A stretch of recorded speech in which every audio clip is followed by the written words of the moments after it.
நிறைய பேர் இருப்பாங்க. எல்லாத்தையும் தொடர்பு கொள்ற ஒரு தளமாகவும் இந்த தைப்பூசம் இருக்கு. ஸோ இந்த இந்த பொதுவாக இப்ப நம்ம பார்க்குறோம் இல்லையா?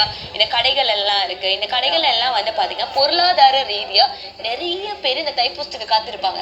ஏன்னா அவங்க வந்துட்டு இப்ப காவடி செய்றவங்களா இருக்கட்டும், இல்ல சின்ன சின்ன வியாபாரிகளாக இருக்கட்டும், இந்த நேரத்தை சரியா பயன்படுத்தி அவங்க இந்த நேரத்துல வந்துட்டு அவங்களோட வியாபாரத்தை வந்துட்டு பெருக்கிக்குவாங்க. ஸோ பொருளாதார ரீதியாகவும் பார்த்தீங்கன்னா, இந்த தைப்பூசம் நிறைய பேருக்கு நிறைய நன்மைகளை பண்ணிட்டு வருது. ஆமா. இப்போ நீங்க வியாபாரம் அப்படின்னு சொன்னீங்க இல்லையா? அதுவும் ஒரு வகையில வந்துட்டு அது வியாபாரமா நான் பார்க்காம நான் என்ன இப்படி நினைக்கிறேன்னாக்கா, வியாபாரம் பண்றவங்கள வந்து எவ்வளோ கஷ்ட நஷ்டங்களை தாண்டி தான் வந்து வியாபாரம் பண்றாங்க.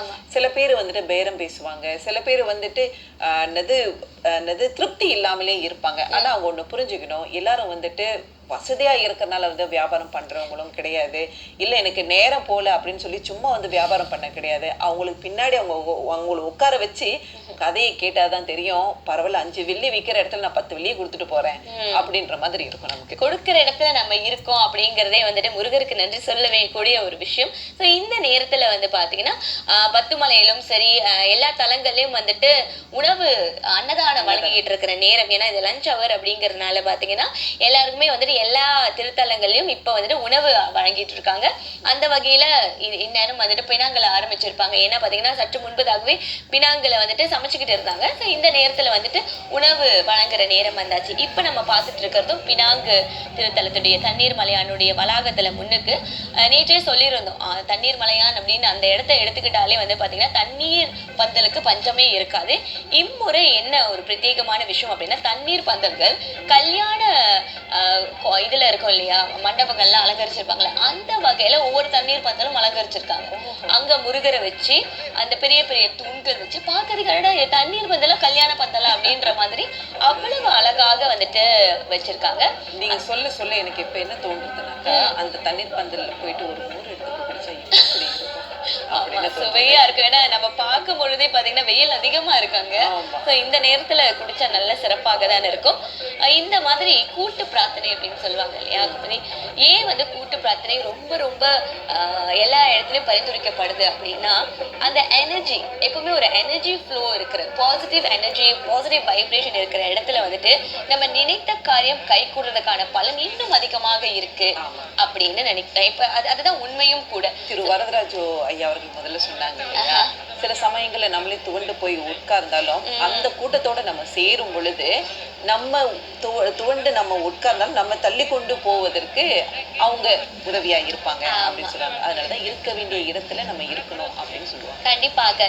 இப்போ வந்து பாத்தீங்கன்னா பத்துமலையோட நிலவரம் இதுதான். ஏன் வந்துட்டு நம்ம கூட்டு பிரார்த்தனை பத்தி இப்ப சொல்றோம் அப்படின்னா, அதற்கு என்ன காரணம்னா, அந்த நேரத்துல சற்று முன்பு நம்ம பேசினதுதான் இன்டென்ஷன் அப்படின்னு சொல்றோம் இல்லையா, நம்ம என்ன நினைச்சுக்கிட்டு போறோம், என்ன எண்ணங்களோட இருக்கோம் அப்படிங்கிறதுலாம் ரொம்ப ரொம்ப முக்கியம். நம்ம நல்ல எண்ணத்தோட இருக்கிறப்போ, நம்ம கூட உள்ளவங்க எல்லாமே நல்ல எண்ணத்தோட இருக்கிறப்ப நம்மளுடைய வேண்டுதல் நிறைவேறதுக்கான சாத்தியம் இன்னும் அதிகமாக இருக்கும் அப்படின்னு தான் சொல்லணும்.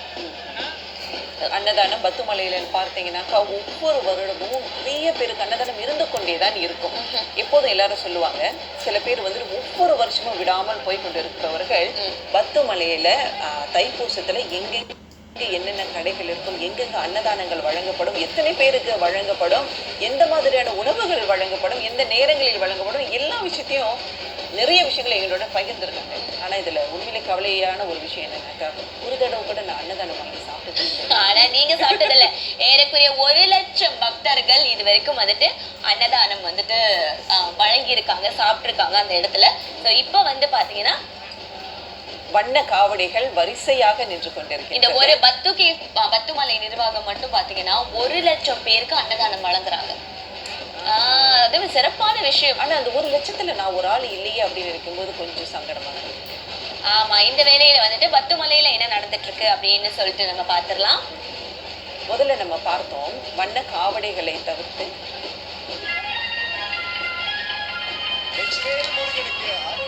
நன்றி கந்தா. பத்துமலையில இருந்து உங்களுக்காகவே நேரடி வர்ணனையை வழங்கி கொண்டிருக்கின்றேன் நான் கபில் கணேசன். முருக பெருமானை பார்த்துட்டு அவர்களுக்கு வந்துட்டு நேர்த்தி கடன்களை எல்லாத்தையுமே செலுத்திட்டு அடுத்து மக்கள் எல்லாருமே திரண்டு வர ஒரு இடத்துலதான் இப்போ நாங்க இருக்கோம். இதுதாங்க அன்னதானம் வழங்கும் இடம். நிறைய பேர் இதுக்காக பணியாற்றிட்டு இருக்காங்க. அந்த வகையில இங்க மக்களுக்காக வந்து சேவையை வழங்கிட்டு இருக்கிற ஜெயரூபன் அவர்கள் தான் நம்ம கூட இருக்காரு.